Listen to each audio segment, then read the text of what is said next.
Albert Einstein once said, everybody's a genius, but if you judge a fish by its ability to climb a tree, it will live its whole life believing that it is stupid.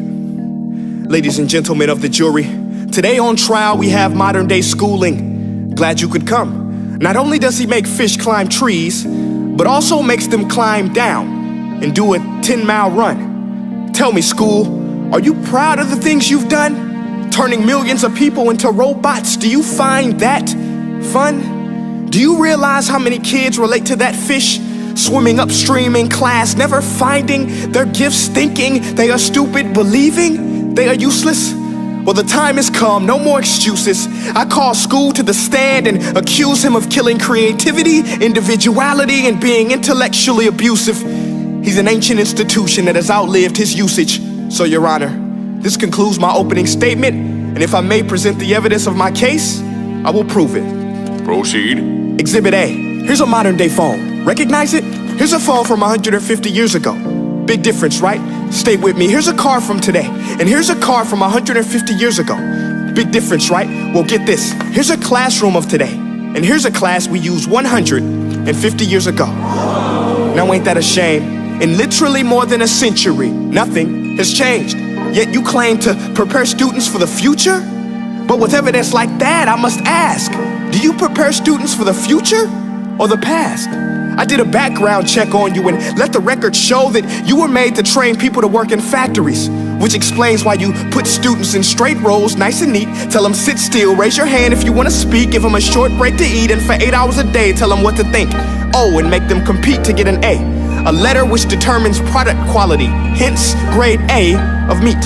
I get it. Back then, times were different. We all have a past. I myself am no Gandhi. But today, we don't need to make robot zombies. The world has progressed, and now we need people who think creatively, innovatively, critically, independently, with the ability to connect. See, every scientist will tell you that no two brains are the same, and every parent with 2 or more children will confirm that claim.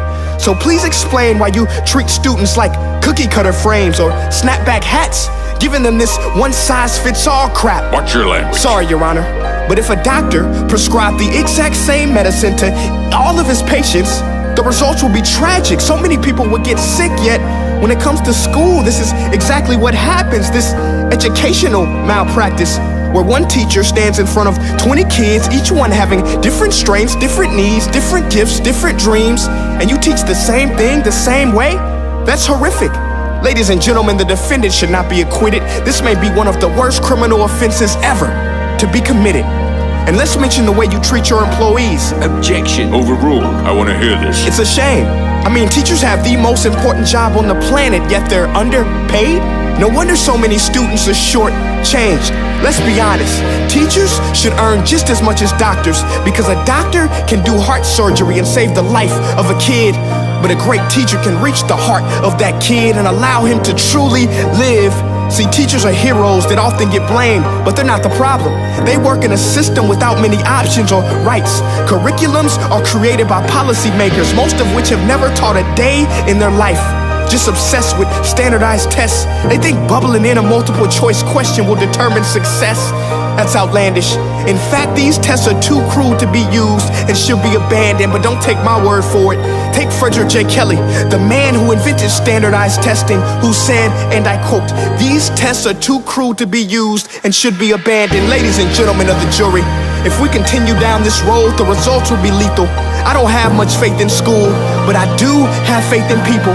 And if we can customize healthcare, cars, and Facebook pages, then it is our duty to do the same for education, to upgrade it, change it, do away with school spirit, because that's useless.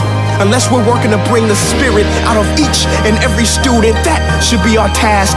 No more Common Core. Instead, let's reach the core of every heart in every class. Sure, math is important, but no more than art or dance. Let's give every gift an equal chance. I know this sounds like a dream, but countries like Finland are doing impressive things. They have shorter school days, teachers make a decent wage, homework is non-existent, and they focus on collaboration instead of competition. But here's the kicker, boys and girls. Their educational system outperforms every other country in the world. Other places like Singapore are succeeding rapidly. Schools like Montessori, programs like Khan Academy. There is no single solution, but let's get moving. Because while students may be 20% of our population, they are 100% of our future. So let's attend to their dreams, and there's no telling what we can achieve. This is a world in which I believe, a world where fish are no longer forced to climb trees. I'll rest my case.